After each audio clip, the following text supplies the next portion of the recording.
το Άρη τώρα, δες τι να με κάνει. Πάει όλος ο αυθορμητισμός μου. Έλα, με χαλάσει τον αυθορμητισμό μου, την προσωπικότητά μου. Προχώρα. Νιώθεις φόβο και απειλή. Νιώθω φόβο και απειλή. Δεν θα ηρεμήσω τώρα. Κάτσε που λέτε εδώ σήμερα. Καλά μου παιδιά. Εμείς όχι Q&A, σφαχτουρέι. Σήμερα. Λοιπόν, Αλεξά, μαζευτήκαμε εδώ σήμερα γιατί μαζευτήκατε κι εσείς πολύ στο κανάλι μας. Και δεν το περιμέναμε. Παραμαζευτήκατε. Όχι να κάτσετε εκεί που είσαστε.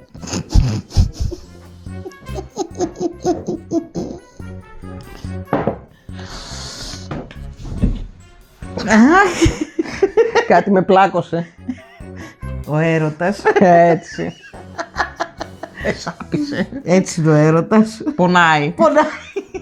Τι συνέβη εδώ, Άλεξα, γιατί μαζευτήκαμε? Πρώτα απ' όλα ξεκινάμε με μια ωραία καλημέρα. Καλημέρα σας.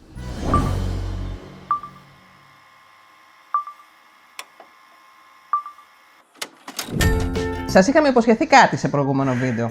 Βασικά η κυρία από εδώ είχε υποσχεθεί κάτι. Ναι, είχα πει ότι άμα φτάσουμε τους 1000 subscribers είναι η ώρα να κάνουμε το πρώτο μας Q&A. Δηλαδή, ερωτήσεις δικές σας, απαντήσεις δικές μας. Και τι έγινε? Γίναμε 1000! Φέρτε το πριόνι! Φέρτε το πριόνι! Φέρτε το ντε! Πρώτα απ' όλα, ένα μεγάλο ευχαριστώ σε όλους που αντέχουν την τρέλα μας και τη χαζομάρα μας και μαζευτήκαν εδώ μαζί μας παρέα και μας παρακολουθούν κάθε εβδομάδα. Σας ευχαριστούμε. Ευχαριστούμε πολύ. Για να είστε εδώ ακόμα, μάλλον καλά περνάτε, εμείς περνάμε υπέροχα μαζί σας, πάντως, στα σχόλια. Και εμείς περιμένουμε πώς και πώς την Παρασκευή Δεν για τα μπορείτε σχόλια. να φανταστείτε. Αλεξάνδρα, επειδή είναι δικό μας εδώ το μαγαζάκι, να ξέρεις ότι θα ξεκινήσω εγώ από τις ερωτήσεις. Μία έχω. Ρίχτη. Θα μας πεις σήμερα ποίημα? Να σου πω, κάτσε να πιω λίγο νερό. Κάτσε να το βγάλω από την τσέπη μου. Γιατί το πρωί το έβγαλε και μου το άφησε να το διαβάσω, που σημαίνει ότι μου το αφιερώνεις. Εννοείται. Ωραία. Ήταν ωραίο για να σου το αφιερώσω. Ακούω. Κάτσε να βάλω γυαλιά. Βάλε. Γιατί εδώ είναι μικρά τα γράμματα. Ζωγράφισα τον έρωτα και σε έβαλα λουλούδι. Μετά σε μελοποίησα και σε έκανα τραγούδι. Βαλαντιγόνι, το Παρθενόνι δεν είναι ωραίο, το βρακοζόνι. Πλέον Με έκανες τραγούδι. σε έκανα τραγούδι. Τώρα φοράει παντελόνι Αντιγόνη, δεν χρειάζεται να το ξανατραγουδήσουμε. Φοράει. Έβαλε από το πρωί. Έγινε δουλίτσα από ερωτήσεις, βλέπω. Ναι, δεν ξέραμε αν θα μαζευτούν αρκετές ερωτήσεις για να γεμίσει ένα Q&A, αλλά τελικά κάτι έγινε. Επίσης, για όσες και όσους δεν θέλαν να γίνουν αδιάκριτοι, από τη στιγμή που σας δίνουμε εμείς το ελεύθερο, θα μπορούσατε να γίνετε. Αλλιώς, αν έρθουν ερωτήσεις αργότερα, τις κρατάμε για το επόμενο. Ναι. Έρχονται και οι 2.000 subscribers. Οπότε δεσμεύεσαι για επόμενο Q&A στους 2.000 subscribers. Ναι. Εντάξει, τα ακούσατε έτσι. Μην αγχώνεστε, θα πάρει πολύ χρόνο. Δεν ξέρουμε, στο δικό σας χέρι είναι, όχι στο δικό μας. Πάμε σε ερωτήσεις, κυρία. Πάμε. Και ευτυχώς η εκτύπωση έχει μεγάλα γράμματα για τις γκαβές θιές εδώ πέρα. Αντιγόνη, η πρώτη ερώτηση που μας έγινε και μας έγινε εις διπλούν κιόλας. Ναι. Απλά τη δεύτερη φορά είχε και άλλες ερωτήσεις τις οποίες τις χώρισαμε παρακάτω. Είναι, πώς γνωριστήκατε? Από τύχη? Γνωριστήκαμε από το ίντερνετ. Λοιπόν, έχει λίγο προϊστορία αυτό, γιατί πριν την επίσημη γνωριμία μας, υπήρξε κανένα χρόνο πριν εξάμηνο μία ανεπίσημη γνωριμία. Υπήρχε μια πλατφόρμα σε εκείνα τα πέτρινα χρόνια, προ-Facebook, προ-Instagram, προ-όλα αυτά, που δεν υπήρχε ίντερνετ στα κινητά και το καθεξής, που λεγόταν MIRC, ήταν κάτι chat rooms, που μπαίναμε, γνώριζαμε κόσμο, μιλούσαμε, αυτό ήταν τότε το socialize μας μέσω ίντερνετ που μπορούσαμε να έχουμε. Και μπήκα σε ένα chat room που γνωρίζεις κοριτσάκια, όντας και εγώ κοριτσάκι που έψαχνα άλλα κοριτσάκια, βρήκα εδώ το κορίτσι. Βρήκε το ζαβό. Ναι. Που δεν έδωσα σημασία στο nickname. Άλλο ζαβό εγώ εδώ. Τέλος Ναι, πάντων. μπαίναμε με ψευδόνυμα, ρε παιδί μου. Ναι. Οκ. Και εγώ είχα το ψευδόνυμο το ζαβό. Και αυτό εδώ βρήκε το ζαβό να μιλήσει μαζί. Και δεν είχα τρόπο να μιλήσω τότε. Και ξεκινάω τις κλασικές ερωτήσεις. Πόσο χρονό είσαι, μπλα μπλα, ξέρω εγώ. Και σου λέει, αυτή δεν είναι κοπέλα. Αυτή είναι από τους γνωστούς περίεργους κύριους που μπαίνουν για να γνωρίσουν τέτοια κοριτσάκια και άλλα ντάλα της Παρασκευής στο γάλα. Και τρώω ένα μπλοκ από την ομάδα. Κάποιους μήνες μετά είχα κάνει ένα προφίλ σε ένα dating site και η Αλεξάνδρα ήταν αυτή που απάντησε. Ναι, μπήκα μέσα, γιατί ήταν τα πιο καινούρια χόμπι μετά, αυτά τα dating sites, για γκέι και μία άτομα, και είδα το προφίλ της κοπελιάς πάλι, χωρίς φωτογραφίες τότε και τέτοια, με 5 λέξεις γράφαμε, και λέω, ενδιαφέρον. Και στέλνω ένα μήνυμα. Και στέλνω ένα άλλο μήνυμα. Και το θέμα είναι ότι και οι δύο δεν είχαμε ίντερνετ στο σπίτι μας τότε. Και μέσα στο μήνυμα που μου στέλνει η Αντιγόνη ως απάντηση, μου έγραψε ακριβώς αυτό που θα ήταν και η δική μου αμέσως επόμενη ερώτηση, το τηλέφωνό της. Για να μπορούμε να στέλνουμε SMS. Τότε υπήρχαν μόνο SMS, ούτε MMS, ούτε τίποτα άλλο στα κινητά. Αυτό ήταν, παίζαμε και φιδάκι.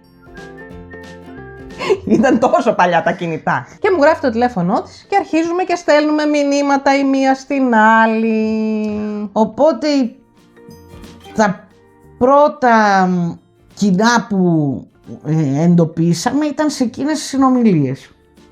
Ναι, γενικώς μην φανταστείτε ότι ήταν μέρες. Μέσα σε ένα 24ωρο γίναν όλα. Δηλαδή ήταν τόσο, κατά ένα περίεργο τρόπο, μπορεί να το πει και κανείς τύχη. Ήταν τόσο κοινός ο τρόπος έκφρασής μας, που ήταν σαν να, με το καλημέρα να συμπληρώνει μία της φράσης της άλλης και σαν να γνωριζόμασταν χρόνια, σαν να ήμασταν το ίδιο άτομο ένα πράγμα. Και μέσα σε 24 ώρες γνωριστήκαμε και προσωπικά, εννοείται. Δεν υπήρχε περίπτωση να το αφήσουμε έτσι αυτό. Δεν σου συμβαίνει κάθε μέρα. Εκείνη την ημέρα που ξεκινήσαμε τα μηνύματα, εσύ το βράδυ γυρνούσες από Αθήνα. Και μετά... Απόγευμα γύρισα, απόγευμα. Ναι, εμείς γράφαμε όλη μέρα. Εγώ είχα πάει πρωί μεσημέρι στο ίντερνετ καφέ και άρχισα να σου στέλνω μηνύματα. Μεσημέρι ήταν γιατί ήμουνα στο τρένο. Ναι. Ήμουνα Αθήνα και γυρνούσα από Αθήνα με τρένο.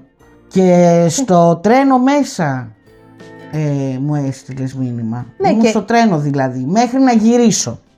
Μιλούσαμε τις 6-7 ώρες πόσο έκανε τότε ο Καρβουνιάρης. Μιλάμε, είχαν φύγει τηλεκάρτες έτσι. 15 ευρώ η κάρτα τότε και έστελνες όχι πολλά μηνύματα, 50 μηνύματα, 100. Ναι, μιλούσαμε σε όλη τη διαδρομή. Έφτασα σπίτι, συνεχίσαμε να μιλάμε. Σου κάνα παρέα που έφαγε στο ναι, παραδεινό, λέω, που έλα να μου έκανες κάνεις μπάνιο. παρέα να φάω, έλα να μου κάνεις παρέα σε αυτό. Και πήγε 2 η ώρα τη νύχτα και τη λέω, οκ, πες μου μια διεύθυνση να έρθω. Ναι, γιατί είχαμε πει θα βρεθούμε την επόμενη μέρα τα απόγευμα, ξέρω εγώ, για καφέ. Και αφού έφτασε 2 η ώρα, μου λέει δεν μπορώ να περιμένω άλλο μέχρι αύριο. Εν τω μεταξύ και εγώ ήμουν έτσι. Ήμασταν και οι δύο για ύπνο δηλαδή.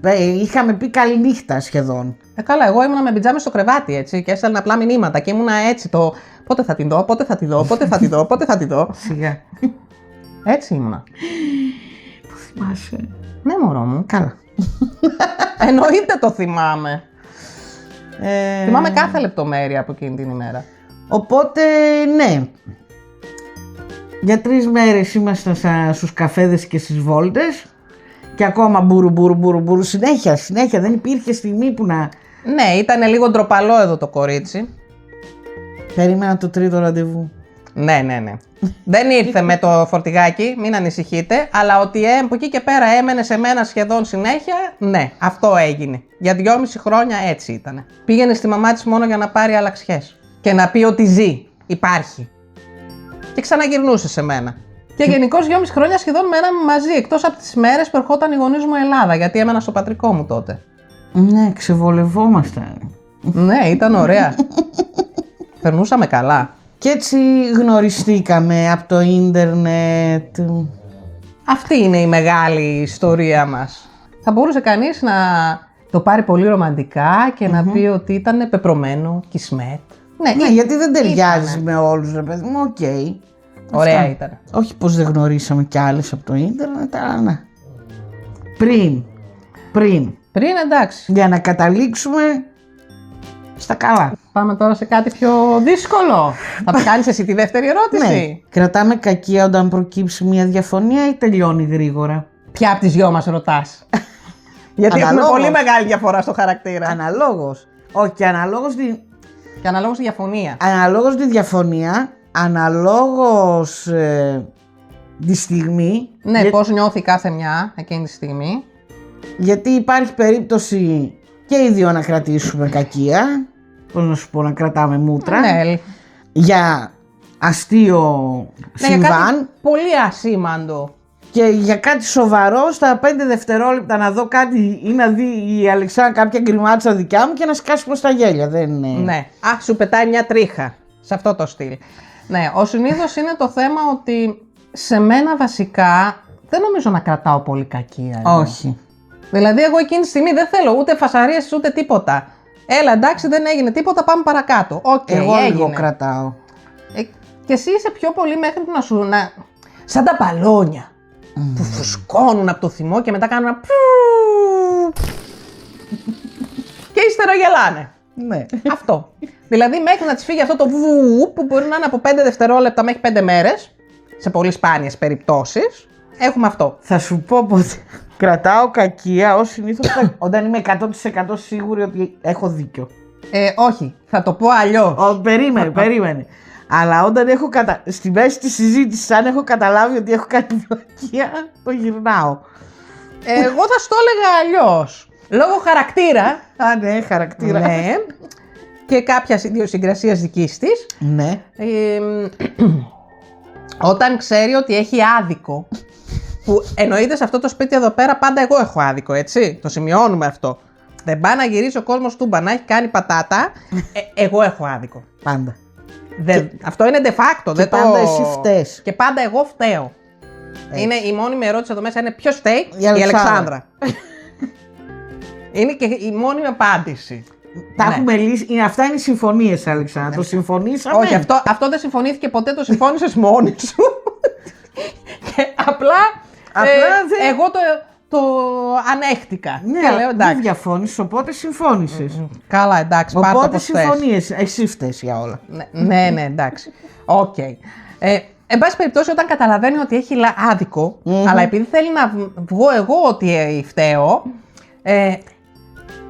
με κάνει να νιώσω τόσο άσχημα, μέχρι που να πω στο τέλος, εντάξει, εγώ φταίω, συγγνώμη. Και μετά υπάρχει η ηρεμία στο σπιτικό μας. Λίγο μου κρατάει μούτρα ακόμα, έτσι, για τα τυπικά, για να δείξει ότι εσύ φταίς, εγώ έχω δίκιο, ενώ ξέρει ότι έχει κάνει πατάτα. Όχι, όταν έχω Να, κάνει πατάτα καλά. το παίρνω πίσω. Ναι. Δεν λέω ότι έχω κάνει πατάτα. Ποτέ. Απλά μου φεύγουν τα Ποτέ. νεύρα πιο γρήγορα. Στα τόσα χρόνια που είμαστε μαζί, να έχεις παραδεχτεί μία φορά ότι έχω δίκιο. Ναι. Απλά δεν έχω σημειώσει την ημέρα και την ώρα. Γιατί απλά έτυχε να είναι μόνο μία φορά. Και είμαι τόσο δίκαιος άνθρωπος και αντικειμενικός. Έλα, Αντιγόνη, δίκαια, κάτσε πίσω, θα πας τίποτα. Λοιπόν, έλα, πάμε στην επόμενη ερώτηση που κολλάει σε αυτήν. Ποια από τις δυο είναι πιο ταπεινή? Εγώ. Έτσι. Ναι. Ωραία. Εγώ θα το θέσω αλλιώς. Εξαρτάται για ποια εποχή μιλάτε. Εποχή προ-Γερμανίας ή εποχή Γερμανίας? Γιατί, τι γινότανε? Βασικά και μέχρι και τα πρώτα χρόνια της Γερμανίας. Τα πρώτα χρόνια, πρώτα 13-14 χρόνια της σχέσης μας. Ναι. Εγώ ήμουνα λίγο πιο κάπως στο χαρακτήρα μου, πιο σφιχτή. Ναι. Οπότε τότε ήταν πιο ταπεινή η Αντιγόνη. De facto. Δηλαδή εγώ δεν σήκωνα μίγα στο σπαθί μου. Δεν υπήρχε περίπτωση. Μετά νομίζω ότι κάπου το ισορροπήσαμε. Δεν είναι θέμα, Αλεξάνδρα, αν σηκώνεις μίγα στο σπαθί σου. Είναι θέμα το πόσο παίρνεις πάνω σου αυτά που κάνεις. Α, πόσο ψώνιο είσαι. Εντάξει, εσύ είσαι πιο ταπεινή. Συγγνώμη, εγώ είμαι ψώνιο. Το λέω ανοιχτά, χωρίς ντροπή, χωρίς φόβο και χωρίς πάθος. Και γενικότερα ό,τι κάνεις είναι πολύ σημαντικό. Εντάξει, είναι στο χαρακτήρα μου αυτό. Κατάλαβες, δεν υποβιβάζεις ποτέ αυτό που κάνεις. Δεν λες, εντάξει, δεν έκανα και Όχι, τίποτα το ιδιαίτερο. Αυτό το κάνεις εσύ, πάντα. Όπως και τώρα, ας πούμε, γίναμε 1000. Δεν έγινε και κάτι το ιδιαίτερο, εντάξει, μήπως... Όχι, μην το λες. Α, Σε αυτό εντάξει, ειδικά το σου κόβεις λέω. αυτό. Ναι. Ναι, γενικώς η Αντιγόνη είναι πολύ. Δεν έκανα και τίποτα σπουδαίο και κάνει, ας πούμε, παπάδες σε κάτι. Π.χ. σε ένα βίντεο στο μοντάρισμα ή οτιδήποτε. Έλα μωρέ, δεν έγινε και τίποτα και κάνει, ας πούμε, στην ξυλογλυπτική το τέλειο. Ένα δέντρο, Δέντρο, ας πούμε. Και οτιδήποτε είναι λιγότερο από αυτό το τέλειο, δεν έκανε και τίποτα σπουδαίο. Μα έκανες. Από το 0 έκανες κάτι χωρίς γνώση και χωρίς εμπειρία. Αυτό είναι πολύ μεγάλο πράγμα. Οπότε ναι, η Αντιγόνη είναι πιο ταπεινή. Άμα αφορά το χαρακτήρα. Αυτό μπορώ να το απαντήσω. Ναι. Άμα αφορούσε τα αναμεταξύ μας, εντάξει, μοιράζονται τα θέματα. Αλλά άμα είναι στο χαρακτήρα. Λοιπόν, Αλεξάνδρα, μας λένε ότι τον τελευταίο καιρό ακούμε ότι οι δουλειές υπάρχουν στην Ελλάδα. Εμείς σκεφτόμαστε να γυρίσουμε. Με τα τωρινά δεδομένα, μισθολογικά, ασφαλιστικά, πώς είναι το εργασιακό περιβάλλον και το καθεξής, τουλάχιστον αυτά που έχω γνωρίσει εγώ προσωπικά, συγκριτικά με το πώς δουλεύω εδώ, όχι. Ναι, θα ήταν Αυτή τη στιγμή όχι. επαγγελματική αυτοκτονία άμα Ναι, φεύγαμε αυτή τη στιγμή όχι, γιατί έχω μια συνεχής ανάπτυξη στη θέση που βρίσκομαι. Ο μισθός μου είναι 3 φορές καλύτερος από όσους θα ήταν στην Ελλάδα. Από κοινωνικές ασφάλειες και αυτά δεν υπάρχουν στην Ελλάδα αυτά. Σε καμία περίπτωση. Εδώ ένα ταμείο πας να πάρεις άμα σε απολύσουν και άμα αλλάξει το ημερολογικό έτος μπορεί να σου κόψουν και τους τελευταίους 2 μήνες και οτιδήποτε. Κάνουν, δεν είναι και δεν πάει αναλογικά με το μισθό, το ταμείο και το καθεξής όπως εδώ. Είναι πολλά πράγματα που πλέον δεν θα μπορούσα να κάνω εγώ προσωπικά ένα βήμα πίσω, να μην σου πω 10 βήματα πίσω. Κοιτάξτε, εμείς για να γυρίσουμε τώρα είμαστε σε μια ηλικία που δεν μπορούμε να γυρίσουμε. Δηλαδή δεν θα πάρει κάποιος μια 45άρα στη δουλειά. Και ας υπάρχουν δουλειές. Ένα αυτό. Δεύτερον, η μισθή τώρα εδώ που έχουμε, που έχει η Αλεξάνδρα, δεν υπάρχει περίπτωση να τον βρει στην Ελλάδα. Ούτε με σφαίρες. Και το άλλο είναι ότι εδώ θα είναι σίγουρο τίποτα δεν είναι, απλά πες ένα 90% να πάρει σύνταξη. Στην Ελλάδα δεν ξέρουμε, είναι αβέβαιο. Ναι. Όχι, εδώ πέρα αν υπάρχει... θα πάρεις σύνταξη και τι σύνταξη θα πάρεις και αν θα την κόψουν, αν θα την μειώσουν, ναι. αν θα την αξίζεις, τέλος πάντων. Εδώ ό,τι αφορά τη σύνταξη π.χ. Εγώ αυτή τη στιγμή με τον απόδι ήδη χαιρετάω τη σύνταξη. Γιατί έχω τα μισά εργατικά μου χρόνια. Από τα 40 που πρέπει να έχει στα 20. Άλλα 20 και την πήρα τη σύνταξη. Και ήδη εδώ πέρα μετά τα πρώτα 5 χρόνια εργασίας, κάθε χρόνο σου στέλνουν μια αναλυτική κατάσταση, το συνταξιοδοτικό ταμείο, να το πούμε έτσι, της Γερμανίας, που σου λέει πρώτα απ' όλα ποια είναι η εγγυημένη σύνταξη που θα πάρεις με τα τωρινά δεδομένα και ποια είναι η πιθανή σύνταξη με επιτόκια και το καθεξής. Δηλαδή μπορεί να πάρεις τα διπλά από αυτά που είναι τα εγγυημένα. Οπότε δεν υπάρχει περίπτωση αυτό να το χαραμίσω όσο μπορώ. Αλλά στη σύνταξη, όπως λένε και οι περισσότεροι που ζουν εδώ πέρα και δεν έχουν δεσμεύσεις στο εξωτερικό, το σχέδιο είναι να γυρίσουμε. Δεν είναι κάτι άλλο που μας κρατάει εδώ Όχι. πέρα, δεν είναι... Δηλαδή, δεν έχουμε κάτι να μας κρατήσει εδώ πέρα. αν δεν αλλάξει κάτι στα δεδομένα μας, το δικό μου σκεπτικό και νομίζω και της Αντιγόνης είναι ότι Δευτέρα 5 η ώρα το απόγευμα πήρα σύνταξη, τις 6 είμαι στο αεροδρόμιο. Είμαι στα μάξι και φεύγω, δεν ξέρω με ποιο τρόπο. Αυτό, έχω ήδη έτοιμα τα πράγματα και έχω φύγει για Ελλάδα. Εγώ είμαι ήδη εκεί. Ναι, η Αντιγόνη είναι ήδη εκεί γιατί έχει στρώσει το σπίτι.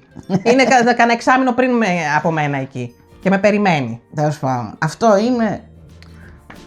Κοινά ενδιαφέροντα.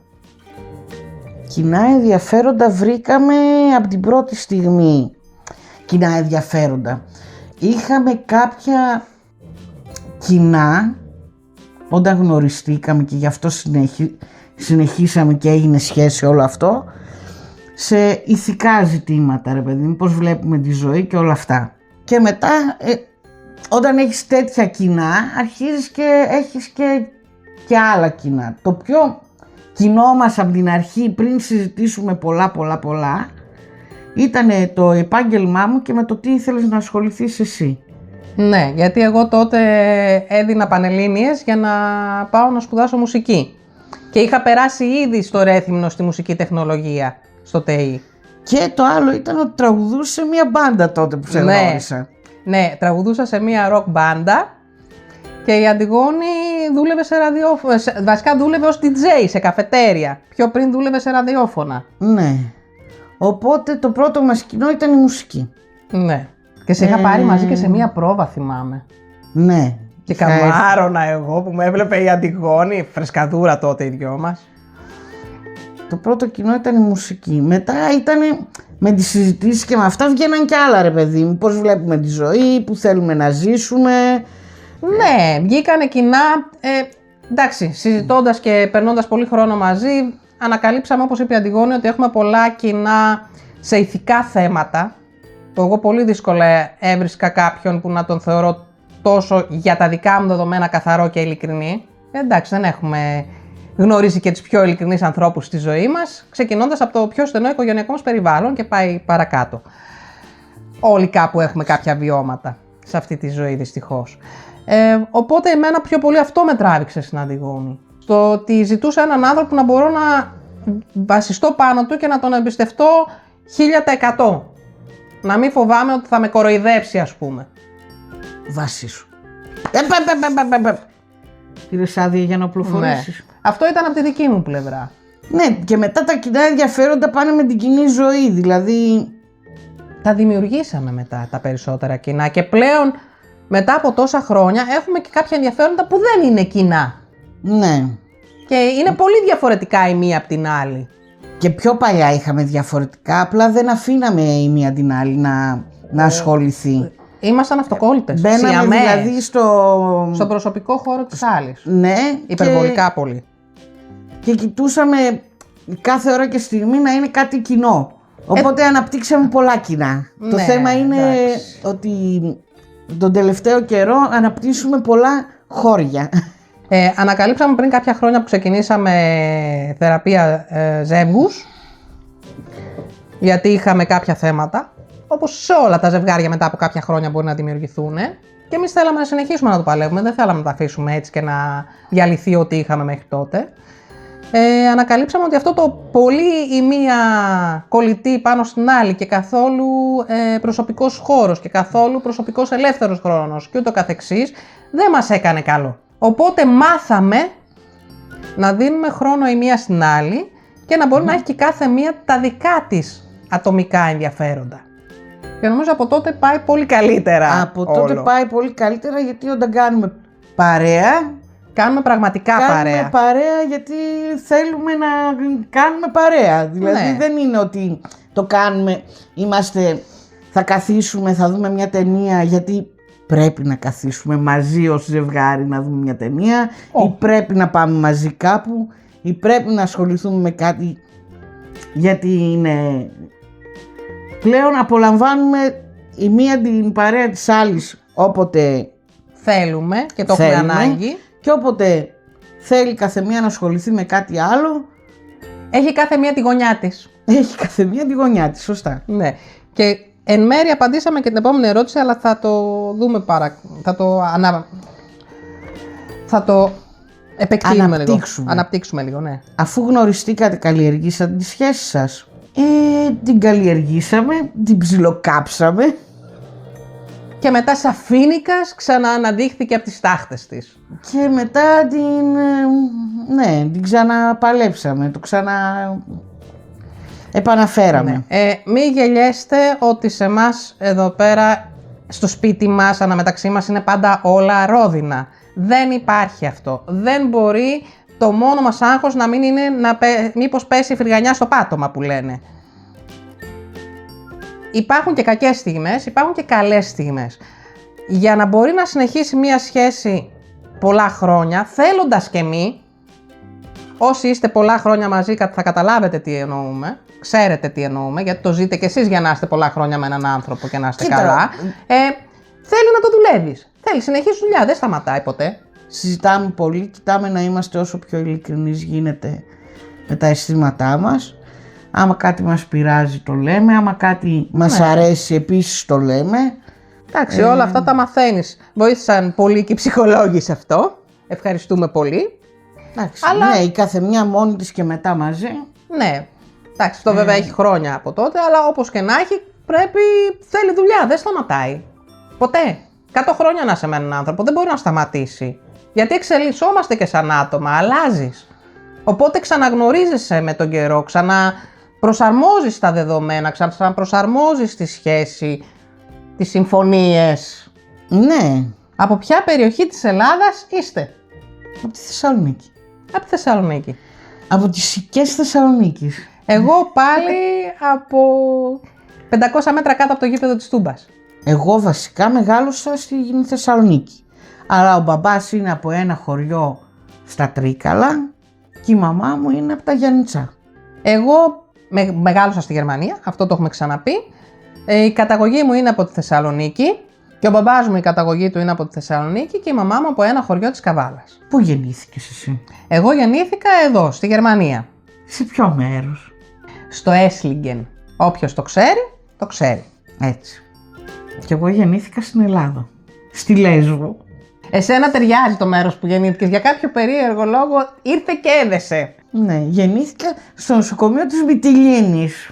Μυτιλιένιε. Μυτιλίνη βεβαίως. Εντάξει. Πόσα χρόνια είμαστε στη Γερμανία? Εσύ ή εγώ, γιατί έχει διαφορά.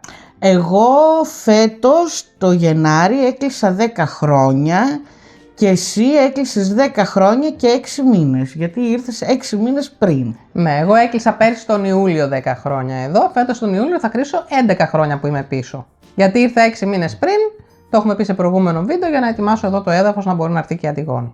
Και ήρθε. Και ήρθε. Πήγα και την έφερα σηκωτή. Έχεις κάποιο σχέδιο πώς θα συνδυάσεις τα δεντράκια με τους νάνους? Δεν συνδυάζονται, γιατί οι νάνοι, το μέγεθος που έχουν και τα δεντράκια το μέγεθος που έχουν, μάλλον οι νάνοι δεν είναι νάνοι πλέον σε αυτό το δάσος, θα είναι γίγαντες. Οπότε είναι ένα άλλο project οι νάνοι και ένα άλλο project τα δεντράκια, που θα δω πώς θα το συνδυάσω. Θέλω με κάτι άλλο, αλλά τα αφήνουμε γιατί σιγά σιγά θα τα δείχνουμε, ρε παιδιά. Μαθαίνω και σας δείχνω, μαθαίνω και σας δείχνω. Αυτό το παρεδώς έχουμε, το μαθαίνω. Αλεξάνδρα, Ναι, έχεις δοκιμάσει τις ζαχαρίνες από τα Lidl? τις έχω δοκιμάσει. Και στη δουλειά για π.χ. έχουμε αυτές τις ζαχαρίνες όταν πηγαίνω στο γραφείο. Απλά επειδή έχει πολλά χρόνια που κάποτε ξεκίνησα με τη στέβια στο σπίτι, έκανα κάποιους μήνες να τη συνηθίσω και τελικά την έμαθα, έχω συνηθίσει αυτή τη γεύση πλέον. Εγώ βάζω ζάχαρη. Πώς λειτουργεί το σύστημα ψηφίσματος εκεί στη Γερμανία? Στις δημοτικές εκλογές ψηφίζουν όλοι οι κάτοικοι, είτε είναι υπήκοοι είτε όχι. Αρκεί να είσαι γραμμένος στο δημοτολόγιο του κάθε δήμου και ψηφίζεις σε εκείνον το δήμο.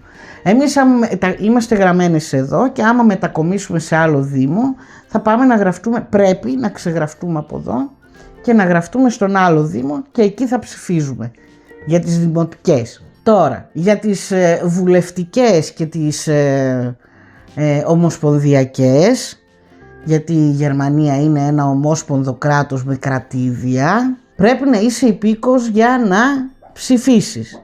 Και επειδή η κυρία Αλεξά είναι ήδη υπήκος εδώ και πολλά χρόνια, είμαι κι εγώ υπήκος πλέον. Είμαστε μισές βασικά. Ναι, έχουμε διπλή υπηκότητα. Έχουμε και οι δύο διπλή πλέον. υπηκότητα από τη στιγμή που μας δίνει τη δυνατότητα το κράτος να κρατήσουμε, το γερμανικό κράτος, να κρατήσουμε και την ελληνική μας υπηκότητα, δεν την δίνουμε. Αυτά είναι συμφωνίες ανάμεσα στα κράτη. Άλλα κράτη σου λένε άμα θέλεις τη δική μου υπηκότητα πρέπει να αφήσεις την προηγούμενη. Άλλοι σου λένε μπορείς να κρατήσεις και να έχεις δύο υπηκότητες.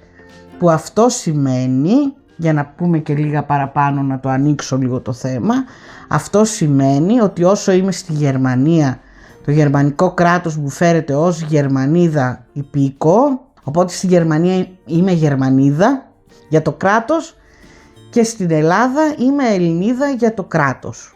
Δεν έχω ειδικές χάρες, δηλαδή άμα γίνει κάτι στην Ελλάδα δεν μπορώ να πάω εγώ στο προξενείο της Γερμανίας να ζητήσω οτιδήποτε από τη στιγμή που είμαι και Ελληνίδα υπήκος. Και το αντίστοιχο συμβαίνει και στη Γερμανία, δεν έχω κανένα δικαίωμα να πάω το ελληνικό προξενείο από τη στιγμή που είμαι και Γερμανίδα υπήκος. Αυτά. Ναι, άμα γίνει κάτι, όχι για άμα χρειαστείς κάτι. Ναι, αν γίνει κάτι, δηλαδή άμα εγώ διαπράξω ένα έγκλημα στη Γερμανία, Θα δικαστείς ως Γερμανίδα. Ακριβώς. Αυτά για τις υπηκότητες. Και τώρα για το σύστημα πώς ψηφίζουμε θα σας πει η Αλεξάνδρα. Ναι, τα περισσότερα τα είπε η Αντιγόνη και εγώ δεν είμαι ειδικός επί του θέματος. Ψηφίζουμε όταν είναι οι βουλευτικές, ψηφίζουμε τη Γενική Βουλή της Γερμανίας και χώρια τη Βουλή του κάθε κρατηδίου. Γιατί κάθε κρατήδιο, όπως είπε η Αντιγόνη, λόγω της Ομοσπονδίας, έχει δική του Βουλή. Και όταν είναι οι δημοτικές, ψηφίζουμε από το Δήμο, δηλαδή εδώ που μένουμε, μετά στην περιφέρεια που βρίσκεται αυτός ο Δήμος, π.χ. το Πλόχιγγεν να ανοίξει στην περιφέρεια του Έσλιγκεν, και μετέπειτα και στην πιο μεγάλη περιφέρεια που είναι στη δική μας περίπτωση η Στουτγκάρδη, ψηφίζουμε και για εκεί, δηλαδή ψηφίζουμε για 3 μέρη στις δημοτικές εκλογές, όχι για ένα. Πώς ψηφίζουμε στη Θεσσαλονίκη π.χ. για δήμαρχο και περιφερειάρχη, κάπως έτσι. Και το άλλο, ίσως σας μπέρδεψε που ψηφίσαμε, είναι γιατί ζητάμε, μας ρωτάνε αν θα ψηφίσουμε μέσω, θα πάμε σε εκλογικό κέντρο ή αν θα μας στείλουν τα χαρτιά για να ψηφίσουμε στο σπίτι και να στείλουμε τα χαρτιά. Μέσω επιστολής, ναι. Να στείλουμε τα χαρτιά, το ψηφοδέλτιο σφραγισμένο και έτοιμο. Ναι. Έχει ένα ειδικό σύστημα. Από την πρώτη στιγμή, επειδή λέγαμε τώρα ποιος πάει να τρέχει μέχρι τα εκλογικά κέντρα όταν υπάρχει άλλος τρόπος, το δοκιμάσαμε, μας άρεσε και από τότε έτσι ψηφίζουμε. Ναι, κάθεσαι με την ησυχία σου, διαβάζεις τα χαρτιά σου, ενημερώνεσαι, ναι, και ψηφίζεις, τα σφραγίζεις και τα στέλνεις με το ταχυδρομείο. Αυτό, επειδή υπάρχει διαδικασία, ξεκινάει φυσικά πολύ πιο νωρίς από την ημέρα των εκλογών. Ξεκινάει 2 εβδομάδες πριν. Δηλαδή, 1 μήνα πριν μας λένε, περίπου 1-1,5 μήνα πριν μας λένε πώς θέλουμε να ψηφίσουμε, άμα θέλουμε να είναι μέσω επιστολής. Κάμια 15 μέρες πριν την ημέρα των εκλογών μας στέλνουν τις επιστολές. Έξοδα δεν έχουμε, γιατί και τα ταχυδρομικά είναι πληρωμένα από το κράτος ή από το Δήμο, δεν ξέρω ποιος τα πληρώνει ακριβώς. Είναι πολύ εύκολο, σου κάνουν πολύ εύκολο να ψηφίσεις, δηλαδή δεν μπορείς μετά να αρνηθείς, δεν έχεις δικαιολογία. Και κατάκητος να είσαι, κάποιο τρόπο θα βρεις να βάλεις ένα χ ή μέσω αντιπροσώπου ή κάτι. Τι γνώμη έχουμε για την απιστία σε ένα ζευγάρι ή κάποιο φλερτ? Είναι αναζωογονητικό στη σχέση ή πολεμική σύραξη? Είναι μακελιό, βγαίνει χατζάρα και μαζεύεις κεφάλια. Για να ψάξει ο άλλος κάτι άλλο από αυτό που έχει ήδη, σημαίνει ότι αυτό που έχει ήδη δεν τον καλύπτει. Οπότε δεν υπάρχει λόγος να μένει μαζί ένα ζευγάρι από τη στιγμή που δεν καλύπτει ο ένας τον άλλον. Ναι. Χωρίζουν και τραβάει ο καθένας το... Ναι, όχι, σε ένα ζευγάρι που δεν έχει ανοιχτή σχέση, η απιστία για μένα προσωπικά είναι απαγορευτική. Ναι. Δεν ξέρω αν θα μπορούσα να τη συγχωρέσω. Θα ήθελε πολύ μεγάλη προσπάθεια από πλευράς μου, νομίζω, για να συγχωρέσω κάτι τέτοιο. Και εγώ δεν νομίζω να υπήρχε λόγος να συνεχιστεί μια σχέση μετά από μια απιστία. Το έχουμε συζητήσει κιόλας πολλές φορές αυτό, Αντιγόνη, και συναποφασίσαμε ότι άμα φτάσει κάποια από τις δύο στο σημείο να θέλει να απατήσει την άλλη, θα το διαλύσουμε. Ναι, δεν πρόκειται να παραμείνουμε σε αυτή τη σχέση. Τώρα για το φλερτ, εξαρτάται πώς είναι. Το όμορφο το φλερτάκι, ρε παιδί μου. Το ευγενικό, το εξ αποστάσεως. Ναι. Βλέπεις και δεν αγγίζεις ένα πράγμα. Το φλερτ, κορίτσι μου, δεν αγγίζεις έτσι κι αλλιώς. Για φλερτ μιλάμε.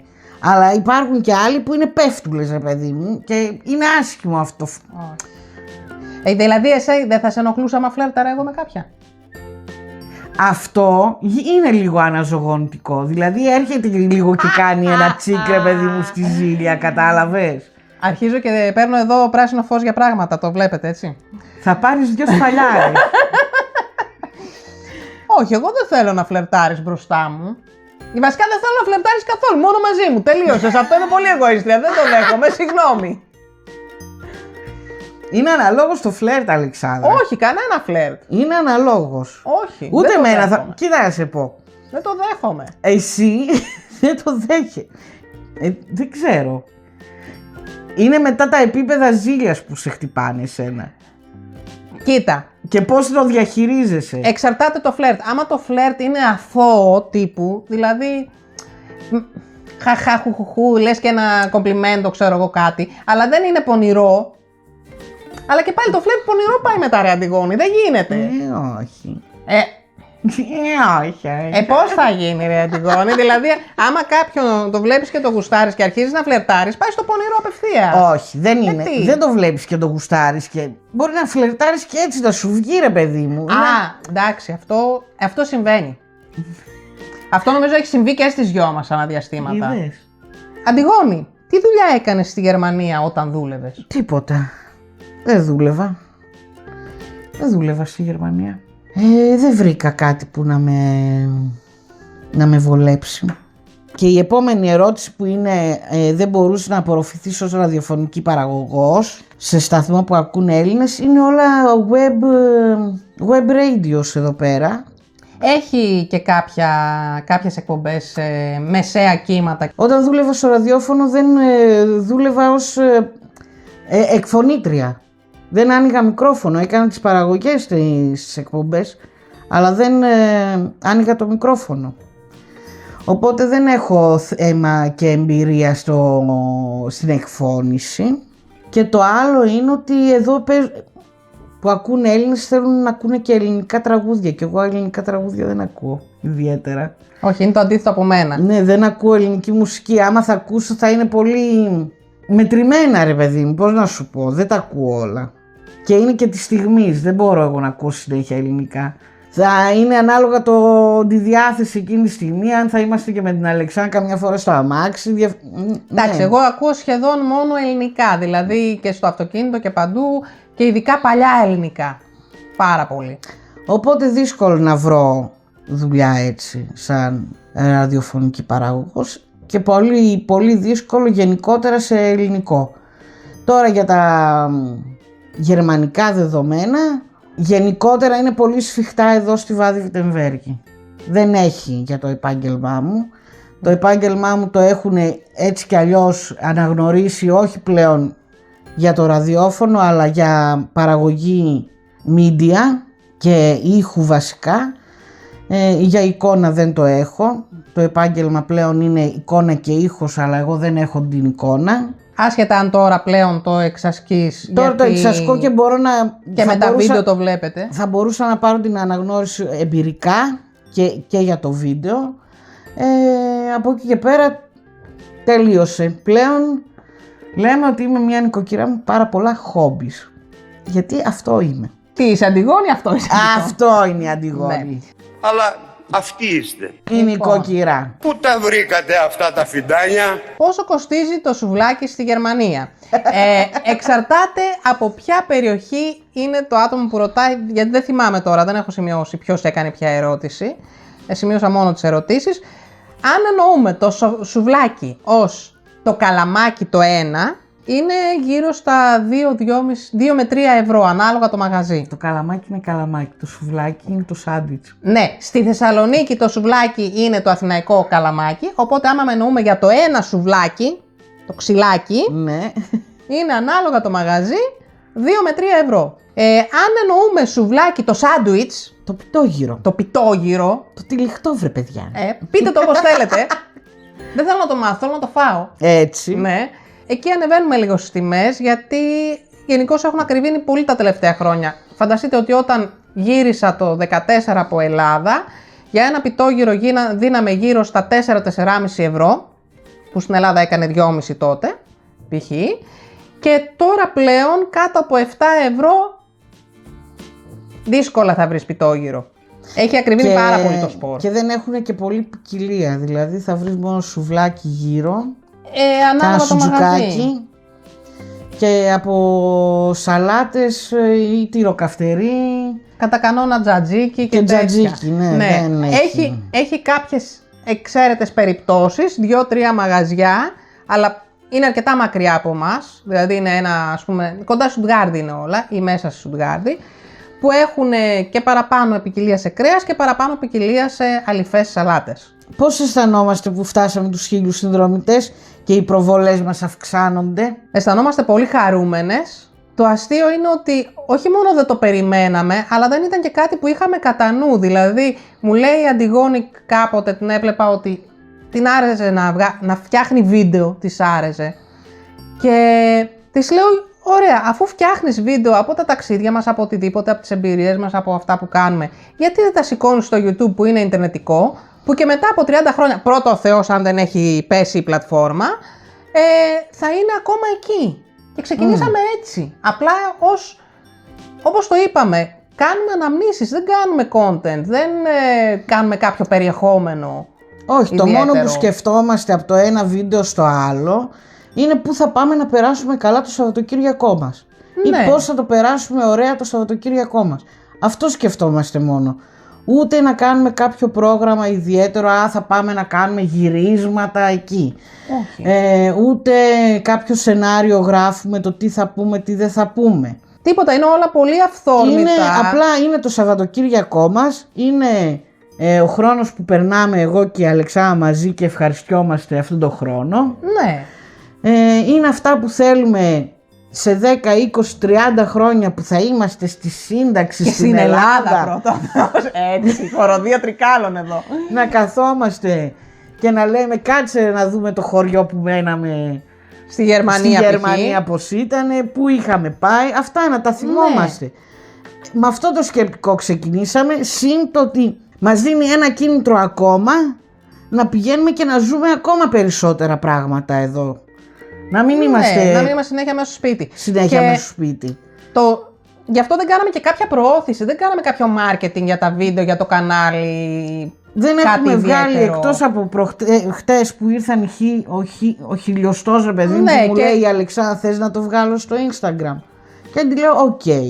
Και κάνα 2 φορές στις αρχές που πιο πολύ για γνωστούς και φίλους, για να το δούνε, που είχα βγάλει κάνα 2 stories. Αυτό δεν κάνουμε κάποια προώθηση. Ούτε προώθηση, ούτε... Γι' αυτό και ποτέ δεν σας είπαμε ούτε να κάνετε subscribe, ούτε τίποτα. Είναι όλα όπως νιώθετε τα κάνετε. Και σας ευχαριστούμε πάρα πολύ γι' αυτό. Ναι, ήταν απρόσμενο δηλαδή. Το ότι γίναμε χίλιοι. Ναι, το ότι γίναμε χίλιοι Δηλαδή- ήταν απρόσμενο. Δεν το παλέψαμε, δεν το επιδιώξαμε, Όχι, αλλά είναι πολύ αλλά ευχάριστο. είναι πάρα πολύ ευχάριστο. Δεν μπορούμε να πούμε Εντάξει, δεν μπορείς να πεις όχι. περαστικά σας. Όλο αυτό, το πώς γίνονται τα βίντεο, όσο είμαστε μαζί και τραβάει η κάμερα, έτσι, που δεν έχουμε τίποτα το ιδιαίτερο. Το μόνο που κάναμε είναι να πάρουμε μικροφωνάκια γιατί ένα βίντεο μπορεί να έχει κακή εικόνα και κάποιος θα το δει, αλλά άμα έχει κακό ήχο δεν θα το δει κανείς. Ούτε εμείς δεν μας αρέσει. Δηλαδή, γενικώς αυτά που κάνουμε. Τα κάνουμε γιατί αρέσουν σε εμάς. Ακριβώς. Γιατί λέμε το Σαββατοκύριακό μας το τραβάμε. Είναι σε βίντεο γιατί γουστάρουμε να το δούμε και μετά όλη η υπόλοιπη δουλειά για να μπορούμε να το δούμε ευχάριστα, να έχουμε αυτή την ανάμνηση, μια όμορφη ανάμνηση και όλο αυτό, είναι πέρα ως πέρα επαγγελματικό θα έλεγα, γιατί έτσι το βλέπω. Ότι περάσαμε καλά το Σαββατοκύριακό μας, τη Δευτέρα ξεκινάει η δουλειά, δηλαδή ξεκινάει το μοντάζ. Ούτε αρπακόλα, ούτε πασαλήματα, ούτε τίποτα. Θα είναι μια προσεγμένη δουλειά από εκεί και πέρα. Πλέον έχει γίνει δουλειά. Έχει γίνει δουλειά γιατί ουσιαστικά αυτή είναι η απασχόλησή σου πέρα από το σπίτι. Ναι, αυτό Τις έχει. καθημερινές. Ναι, αυτό είναι η δικιά μου δουλειά από Δευτέρα μέχρι Παρασκευή. Και από τη στιγμή που είναι και 2 τα βίντεο την εβδομάδα, πλέον δεν μπορεί να το δεις διαφορετικά. Είναι γεμάτη εβδομάδα. Είναι και σένα γεμάτη πλέον. εβδομάδα με αυτά, οπότε είναι δουλειά. Και από τη στιγμή που αρχίζουν πλέον και μπαίνουν διαφημίσεις και ένα cent που έρχεται, Είναι έσοδο. γίνεται επάγγελμα μετά αυτό. Ναι. Βέβαια με πολύ χαμηλές αποδοχές. Δεν ζεις από αυτό το επάγγελμα, αλλά Όχι. εντάξει ρε παιδιά, είναι ένα ευχαριστώ. Είναι αυτό, είναι ένα ευχαριστώ στον κόπο σου. Γίνεται επάγγελμα εννοώ, όχι για βιοποριστικά. Όχι. Εννοώ ότι γίνεται επάγγελμα γιατί το βλέπεις ότι έχεις ένα ωράριο που θα καθίσεις στο γραφείο, θα δουλέψεις, Γιατί θα ρίξεις δουλειά, δεν είναι θέλω να γίνω YouTuber και έγινα. Πολλές ώρες εγώ έχω παρακολουθήσει, ειδικά από ξένους, πώς κάνουν τα βίντεο, πώς γίνεται το ένα, πώς γίνεται το άλλο. Μετά practice πάνω σε αυτό, εξάσκηση. Δεν τα μαθαίνεις σε μια εβδομάδα, ούτε σε ένα μήνα, ούτε σε 2 μήνες, ούτε σε ένα εξάμηνο. Και όλο αυτό επενδύσει και κάποια πράγματα, δηλαδή δεν είναι μόνο θα πάρεις ένα μικρόφωνο, ας πούμε, και μια κάμερα. Εμείς δεν έχουμε καν κάμερα, έχουμε το κινητό μου, ας πούμε. Και ό,τι τραβάμε είναι με το κινητό μου. Και ένα τρίποδο. Wow. Γιατί κάπου πρέπει να στέκεται και το κινητό, Ναι. έτσι. Αυτός είναι ο εξοπλισμός που θα τραβήξουμε βίντεο. Το πώς θα γίνει το βίντεο μετά είναι άλλο θέμα. Γιατί και εκεί πέφτει. Δουλειά. Και δουλειά και επένδυση σε χρήματα. Εντάξει, αγόρασες υπολογιστή. Αναγκαστικά, οθόνες, τέτοια. Τέλος πάντων. Αυτά είναι τεχνικά. Είμαστε πάρα πολύ χαρούμενες που η παρέα μας έχει μεγαλώσει τόσο πολύ. Χαιρόμαστε να κάνουμε τα βίντεο. Χαιρόμαστε ακόμα περισσότερο όταν βγαίνει και έρχεστε στα σχόλια και μιλάμε. Αυτή είναι η δικιά μας η χαρά. Είναι υπερβολική η χαρά κάθε φορά που βλέπουμε σχόλιο σας. Δεν μπορείτε να φανταστείτε πόσο. Δηλαδή, ακόμα και εγώ από καμιά φορά μπορεί να μην σας γράψω καμιά μεγάλη απάντηση και να βάλω μόνο κάποια emojis. Χαίρομαι πάρα πολύ με τα σχόλιά σας. Αρχίζετε κι εσείς μεταξύ σας καμιά φορά να πατάτε like ο ένας στο αλλού το σχόλιο. Έχουμε γίνει μια μικρή κοινότητα, ρε παιδιά. Ναι. Μια μικρή οικογένεια. Είναι ωραίο. Εμένα μου αρέσει πάρα πολύ που είμαστε έτσι μια παρεούλα. Εγώ θα το πω έτσι. Είμαστε μια παρεούλα. Βλέπουμε ένα βιντεάκι και περνάμε καλά όλοι μαζί. Ναι, αυτό, τίποτα παραπάνω. Δηλαδή όσο θα γελάσουμε εμείς ξέρουμε ότι θα γελάσετε κι εσείς. Δεν υπάρχει περίπτωση. Και άμα γελάσετε κι εσείς μετά ξαναγελάμε εμείς. Ωραίο. Εμένα μου αρέσει πολύ. Και εμένα. Περνάω πάρα πολύ ωραία. Αν και όλο αυτό το ξεκίνησε η Αντιγόνη. Εγώ απλά από πίσω λίγο την έσπρωχνα. Έσπρωξε πολύ. Ναι, για να μην. Γιατί ήξερα ότι της αρέσει και ότι το θέλει πολύ. Οπότε την έσπρωχνα λίγο παραπάνω για να πάρει μπρος. Και κάποια στιγμή μπήκα κι εγώ σε όλο αυτό. Και κάποια στιγμή μπήκατε κι εσείς σε όλο αυτό. Ναι, είναι υπέροχο. Για άλλη μια φορά ευχαριστούμε πάρα πολύ. Και είμαστε εδώ και για τους επόμενους που θα αντέξουν την τρέλα μας και τη χαζομάρα μας και θα θέλουν να μας κάνουν παρέα όπως τους κάνουμε και εμείς. Ωραία τα λέει αυτή η κοπέλα, θα την κρατήσω. Θα με κρατήσεις για manager? Ναι. Για PA. Θα αρχίσω. Like, subscribe, share. Όχι, σε παρακαλώ. Θα ήθελα να μας πείτε λίγα στοιχεία του χαρακτήρα σας. Τι έχει η μία που δεν έχει η άλλη και αν υπάρχει κάτι που ενοχλεί τη μία στην άλλη. Από πού να αρχίσω? Από εδώ θα αρχίσω και εκεί θα τελειώσω. Αυτό που ενοχλεί εμένα, σε σένα, Αλεξά, είναι το ποίησμα. Το ποίησμα που μετά κατεβαίνουν τα ρολά παντού και δεν ακούει, πάει έτσι. Αυτό το ποίησμα. Το ποίησμα βέβαια αυτό είναι αυτό που δεν έχω εγώ. Οπότε και καλό, γιατί με αυτό το ποίησμα της έχει κάνει πάρα πολλά και θα κάνει ακόμα περισσότερα. Το καλό της το ποίησμα, ας πούμε, εκεί που πεισμώνεις ωραία και καταφέρνεις τα πάντα. Και μετά είναι και το ποίησμα που κατεβάζει ρολά και δεν θέλεις να ακούσεις και επιμένεις και επιμένεις και επιμένεις μέχρι που κάποιος πρέπει να σε σπάσει αυτό το κεφάλι. Με το ποίησμα του. Επίσης η Αλεξάνδρα έχει αυτό στο χαρακτήρα της που καλά κάνει και το χαίρομαι και εγώ δεν μπορώ να το κάνω, είναι που την κάθε επιτυχία της τη γιορτάζει και τη χαίρεται. Δηλαδή ναι, είμαι πολύ καλή στη δουλειά μου, ναι είμαι η καλύτερη στη δουλειά μου, θα το πει. Εγώ δεν θα πω είμαι η καλύτερη στη δουλειά μου, δεν το έχω αυτό, θα πω είμαι ok. Κάποτε το έλεγα νομίζω και κάπου το χάσα. Εντάξει, βοηθήσαν και άλλοι παράγοντες στο να πέφτει η αυτοπεποίθηση. Έχει αυτοπεποίθηση. Μερικές φορές δεν της φαίνεται, αλλά την έχει. Εγώ δεν την έχω ακόμα. Όχι, εγώ θα έλεγα ότι απέκτησα αυτοπεποίθηση και με βοήθησες πάρα πολύ εσύ σε αυτό. Γιατί είμαι υπερβολικά ανασφαλής άνθρωπος, όσο δυναμική και ανοιχτή και οτιδήποτε να βγαίνω προς τα έξω, είμαι ανασφαλής ως εκεί που δεν πάει. Γι' αυτό και έχω και πάρα πολλές φοβίες, έτσι. Αλλά με τα χρόνια, με πολύ μεγάλη στήριξη της Αντιγόνης, απέκτησα αυτοπεποίθηση Ναι, απέκτησες.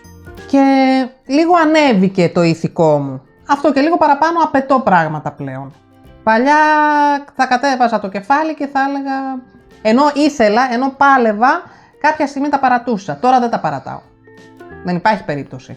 Αλλά γενικό στοιχεία του χαρακτήρα μας, εγώ από πλευράς μου θα πω, όπως είπε η Αντιγόνη, ότι ναι, είμαι πεισματάρα, είμαι ανασφαλής και το καθεξής. Είσαι όμως και πολύ ειλικρινής.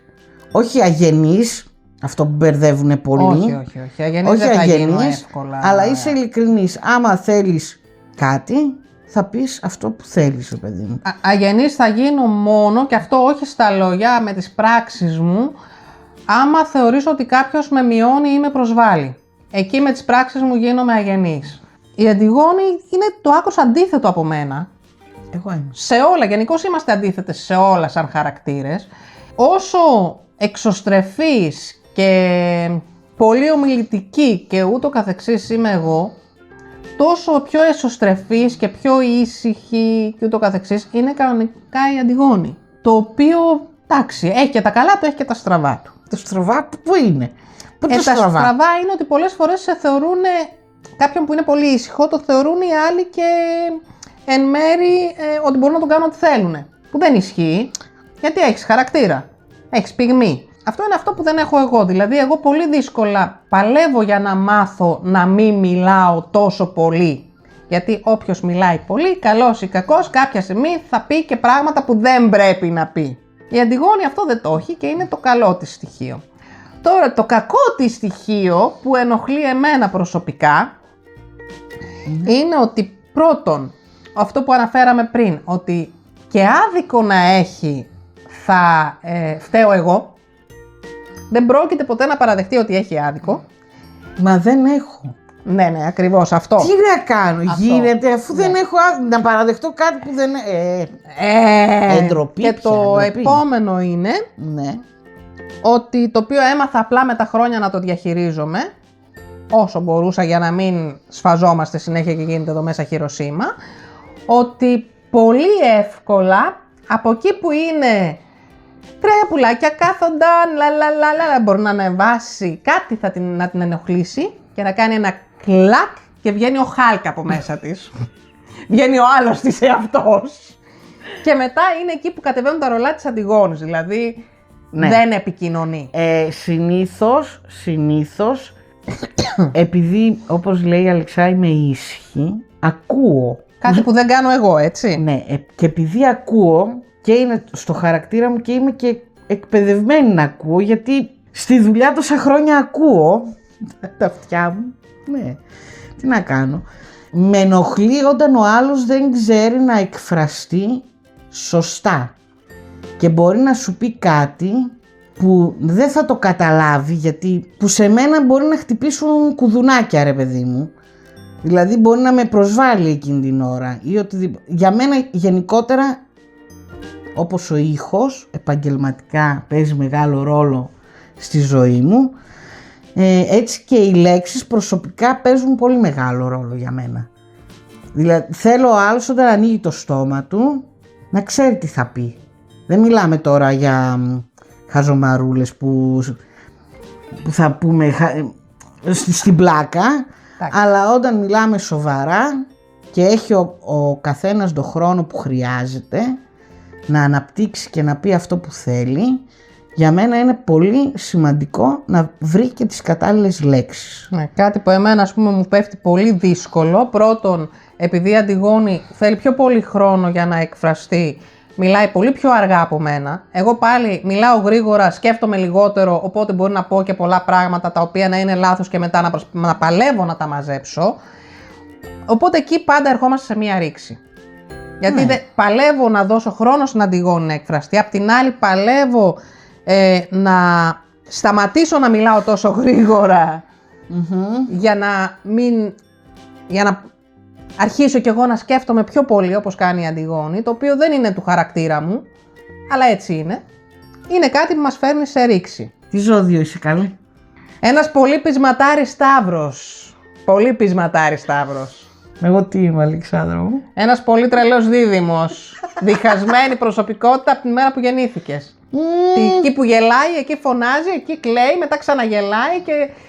Ναι, παντρεύεσαι πολλούς ανθρώπους, όχι έναν, όταν Σιγά, είσαι με καλέ, δίδυμο. Σιγά. 2 είμαστε. Εγώ πάλι ξέρω ότι είστε παραπάνω, αλλά εντάξει, μην το κάνουμε split εδώ πέρα που είχε ο άλλος 23 προσωπικότητες. Και αυτό είναι ένα θέμα που διαφωνούμε. Ναι, γιατί η επόμενη ερώτηση είναι ποιο είναι το θέμα που σίγουρα διαφωνείτε. Στο ποιος έχει δίκιο Αυτό είναι de facto. και πόσες είναι οι προσωπικότητές μου. Ναι, εντάξει, αυτό τώρα το είπαμε. Αλλά στο ποιος έχει δίκιο διαφωνούμε, ως συνήθως εγώ απλά λέω εντάξει, έχεις δίκιο και τέλος για να ηρεμήσει. Και εγώ το δέχομαι γιατί όντως έχω δίκιο. Ναι, ναι, ναι. Και αλλιώς διαφωνούμε πλέον όχι σε τόσα πολλά. Παλιά διαφωνούσαμε σε πάρα πολλά πράγματα.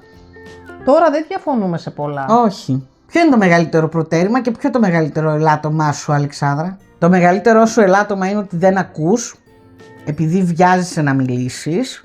Και το μεγαλύτερο προτέρημά σου είναι ότι είσαι ένας άνθρωπος που μπορεί κάποιος να βασιστεί πάνω σου. Τώρα, όσο για την Αντιγόνη, το μεγαλύτερό της ελάττωμα, ανάλογα την φάση μπορεί να νευριάσει πολύ εύκολα για ψιλοπίδημα που λέμε, δηλαδή για ανούσια πράγματα Ναι.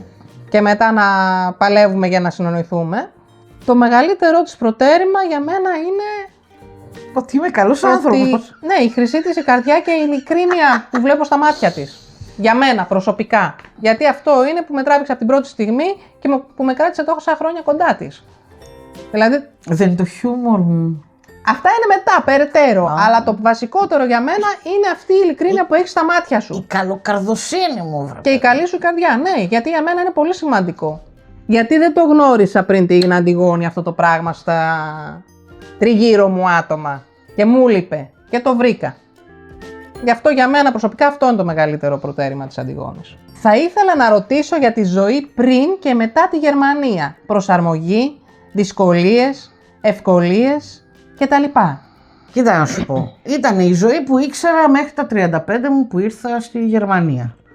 Οπότε δυσκολίες και σε δυσκολίες αυτό ήτανε. Αυτό ξέρεις, με αυτό μεγαλώνεις, αυτό βλέπεις. Αυτό νομίζεις ότι έχεις και σου αξίζει.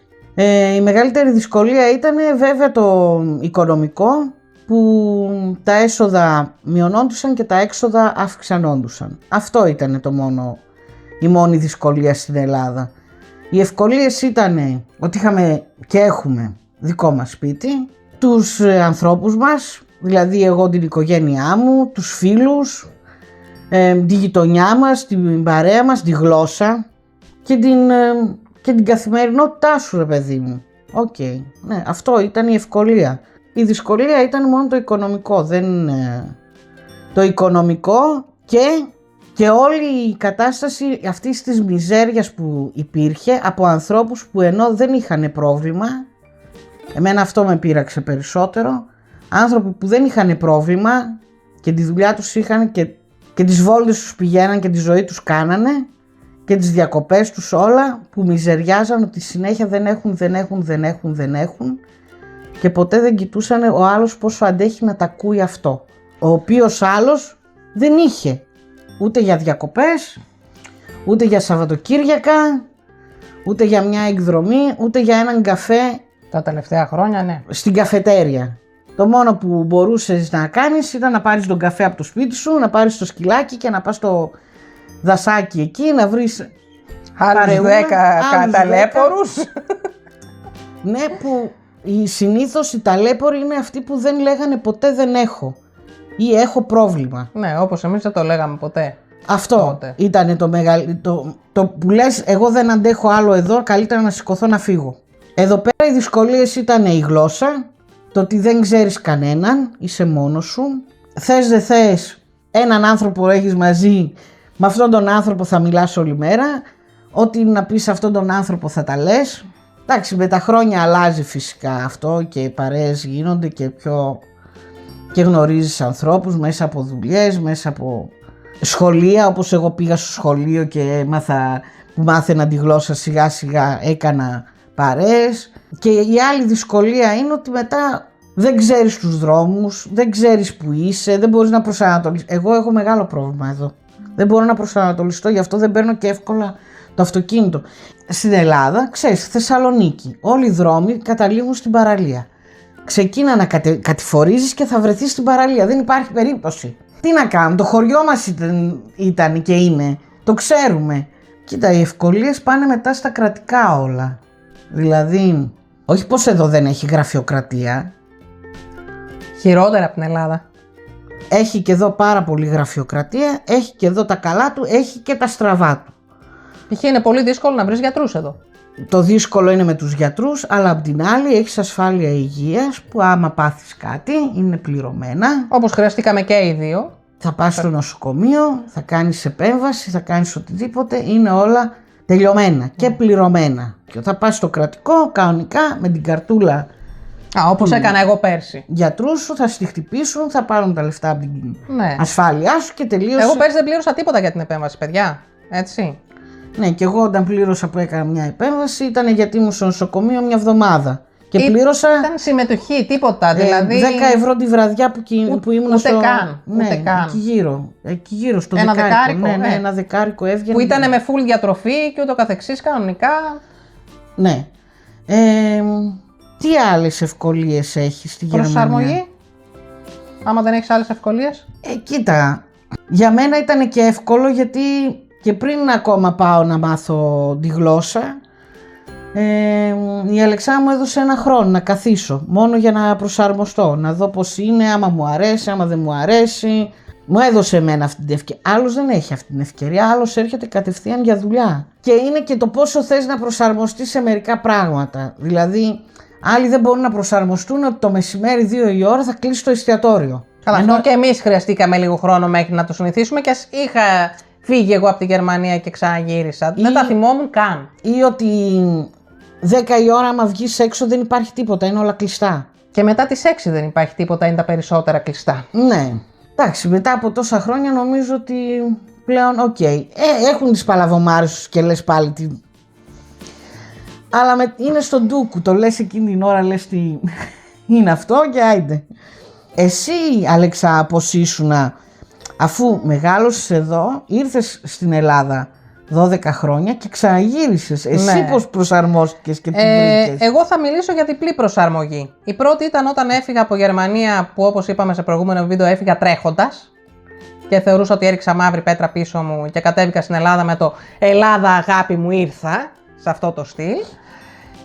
Χρειάστηκα λίγο να συνηθίσω πρώτα απ' όλα τη βαβούρα, γιατί έφυγα από ένα ήσυχο στενάκι στο Έσλιγκεν που δεν άκουγες τίποτα εκτός από την καμπάνα που χτυπούσε κάθε μία ώρα για το ώρα, ας πούμε, ή κάθε τέταρτο. Και πήγα και έμεινα πάνω σε ένα κεντρικό δρόμο στη Θεσσαλονίκη που όλη μέρα είχε full κίνηση. Να κάνω μια παρένθεση τώρα που είπες καμπάνα. Ναι. Όταν πρώτο ήρθα, εγώ έκανα το σταυρό μου κάθε το σκέλιο. Και με λέει η Αλεξά, είναι το ρολόι χτυπάει, δεν χτυπάνε οι καμπάνες. Ήταν κάθε τέταρτο εντωμεταξύ χτυπάνε αυτές οι καμπάνες, έτσι, Ναι. για κάθε τέταρτο της ώρας. Το άλλο μετά που έπρεπε να προσαρμοστώ στην Ελλάδα είναι ότι επειδή εγώ όταν έφυγα από Γερμανία ήμουν 21 χρονών και δεν είχα αναγκαστεί ποτέ να τρέξω εδώ σε υπηρεσίες ή οτιδήποτε, εκτός από 2-3 βασικά πράγματα που χρειάζεσαι ως πιο νέο άτομο, αναγκάστηκα στην Ελλάδα να μάθω πολλά. Για εφορίες, για υπηρεσίες, για το ένα, για το άλλο και το καθεξής. Να οργανώσω τη ζωή μου, γιατί μέχρι τότε ζούσα με τους δικούς μου και ξαφνικά έμεινα μόνη μου, άσχετα αν έμενα στο πατρικό μου. Αλλά κατά τα άλλα, στην Ελλάδα είχα δυσκολίες ό,τι αφορούσε τα επαγγελματικά και τα οικονομικά. Οι ευκολίες μου ήταν ότι μιλούσα παντού ελληνικά, που ήταν για μένα ό,τι πιο καλύτερο, γιατί πάντα αυτό επιδίωκα, να μιλάω ελληνικά και να βρίσκομαι με Έλληνες. Οι ευκολίες είναι, όπως είπε η Αντιγόνη, ότι υπήρχαν κοντά άνθρωποι δικοί σου, όπως εγώ, ας πούμε, είχα τη γιαγιά μου και τον παππού μου κάτω, που πόσα χρόνια που ζούσα στη Γερμανία δεν τους ζούσα τόσο πολύ. Μετέπειτα τις παρέες που δημιούργησα και ούτω καθεξής. Αυτά για την Ελλάδα. Μετά όταν ξαναγύρισα Γερμανία, ήταν σαν να μην υπήρξα ποτέ εδώ στην αρχή.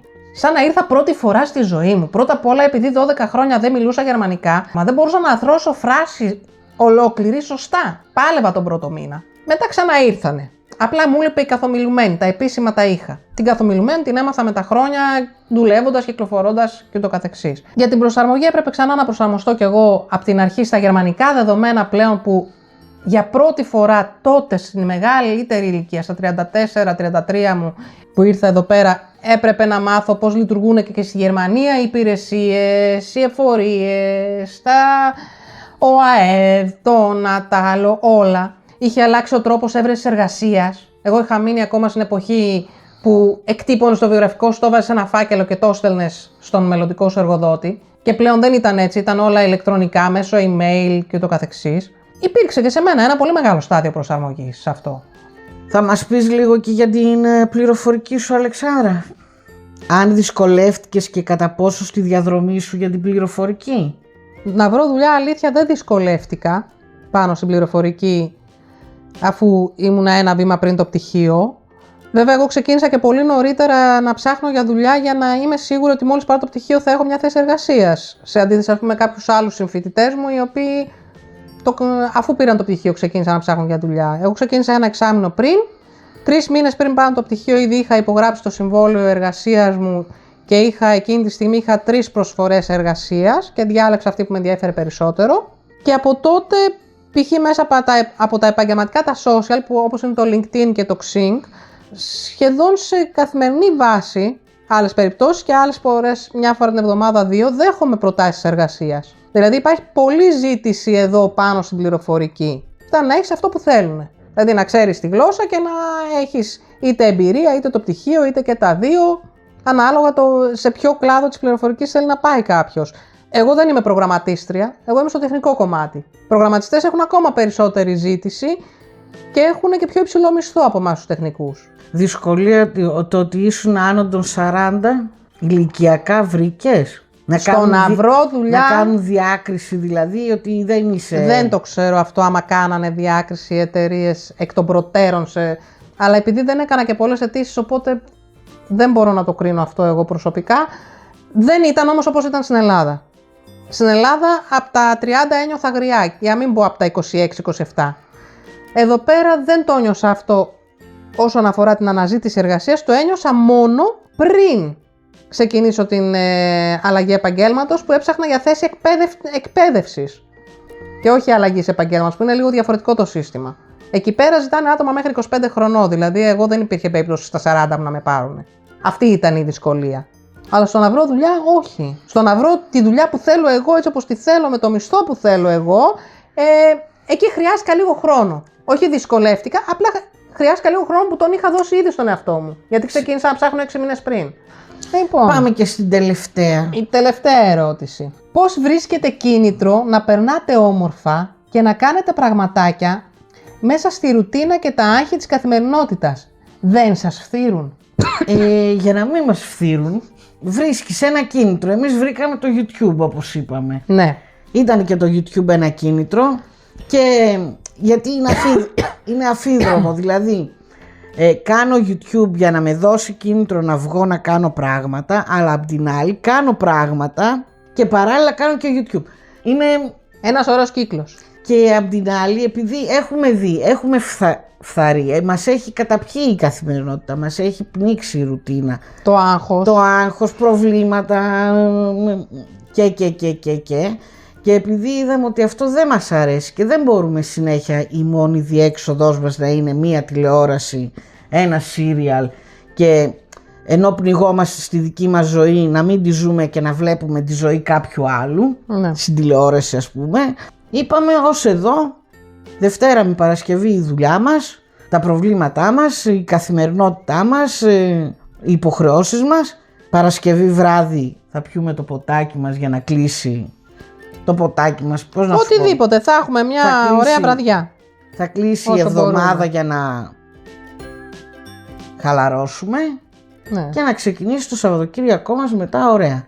Είτε θα βγούμε έξω για μια βόλτα σπαταλώντας 0 ευρώ, μέχρι που θα σπαταλήσουμε γιατί θέλουμε να πάμε σε κάποιο πάρκο που θα πληρώσουμε εισιτήριο, που θα φάμε έξω, που θα... Εντάξει, μπορεί να είναι και κάποια μακρινή διαδρομή, μπορεί να είναι κάπου που είναι ακριβό το πάρκινγκ, μπορεί να είναι ακόμα και ένα ακριβό εστιατόριο μια φορά στο τόσο. Ναι, απλά πρέπει να βγούμε, δεν γίνεται.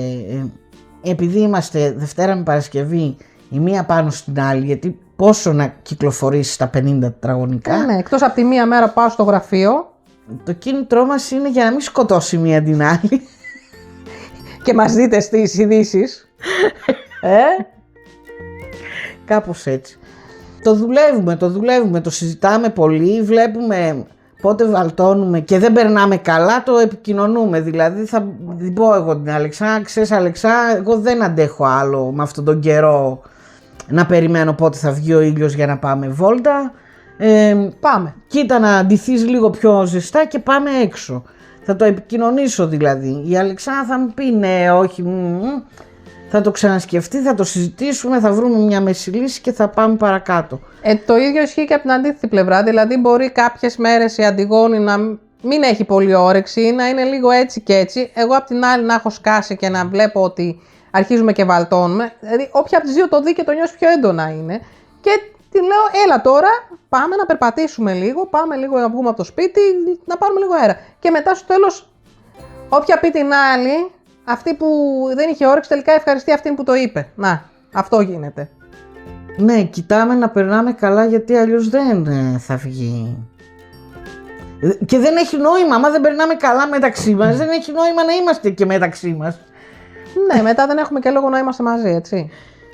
Δηλαδή, Εντάξει, τι να κάνεις, απλά για να κρατάς είσαι... ένα σπίτι και να το πληρώνεις και να το συντηρείς και μετά τι, είναι για να λες ότι είσαι μαζί.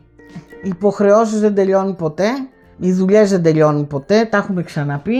Ναι, πρέπει και λίγο να περνάμε καλά παρέα. Και δεν γίνεται να τα παίρνεις και όλα σοβαρά, ό,τι συμβαίνει στη ζωή σου. Όχι. Θα τα πάρω σοβαρά Δευτέρα με Παρασκευή, το Σαββατοκύριακο όχι ρε φίλε πλέον. Θα βγούμε έξω, θα περάσουμε ωραία, δεν θα βγούμε έξω, εδώ θα γαργαλιόμαστε. Κάτι και θα γελάμε. Κάτι θα κάνουμε. Ναι, όχι, είναι αυτό, είναι πιο πολύ ότι ακριβώς επειδή, όπως είπε η Αντιγόνη, είδαμε ότι δεν μπορούμε να έχουμε μόνο ρουτίνα, άγχη, καθημερινότητα και αυτό να πάει και στο Σαββατοκύριακό μας και να μην κάνουμε τίποτα. Ακριβώς γι' αυτό το λόγο κάνουμε ό,τι κάνουμε και είναι, όπως είπε η Αντιγόνη, ένας πολύ ωραίος κύκλος που το ένα πράγμα πουσάρει το άλλο, δηλαδή επειδή κάνουμε πράγματα βγαίνουν βίντεο και επειδή είναι να βγουν βίντεο να βλέπουμε εμείς για τις δικές μας αναμνήσεις περισσότερα πράγματα τα οποία πρέπει να γίνουν για να τα δούμε μετέπειτα. Ελπίζω να σας καλύψαμε στις απαντήσεις μας. Αν όχι, γίνεται 2.000 να κάνουμε άλλο ένα. απλά πράγματα. Το είπε. Δεν χρειάζεται να πω κάτι άλλο. Οπότε σας αφήνουμε έτσι με αυτή τη διάθεση, την ωραία. Να βρείτε κίνητρο. Να κάνετε πράγματα, μην μένετε σπίτι. Σηκωθείτε από τον καναπέ, αφήστε ήσυχη την τηλεόραση, τον υπολογιστή και το κινητό. Το κινητό να το έχετε να βγάζετε φωτογραφίες και βίντεο. Όχι να είστε όλη μέρα στο ίντερνετ. Ζήστε τη δική σας ζωή, μην βλέπετε τον άλλον. Μόνο. Δείτε και τη δικιά μας. Αλλά ζήστε και τη δική σας. Και έτσι, ακριβώς με αυτή τη φράση, θα τα ξαναπούμε. Στα επόμενα.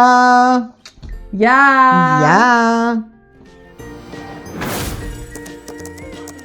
Άκου εκεί δεν έχω εγώ δίκιο, πάντα έχω δίκιο. Πες την αλήθεια τώρα. Ναι.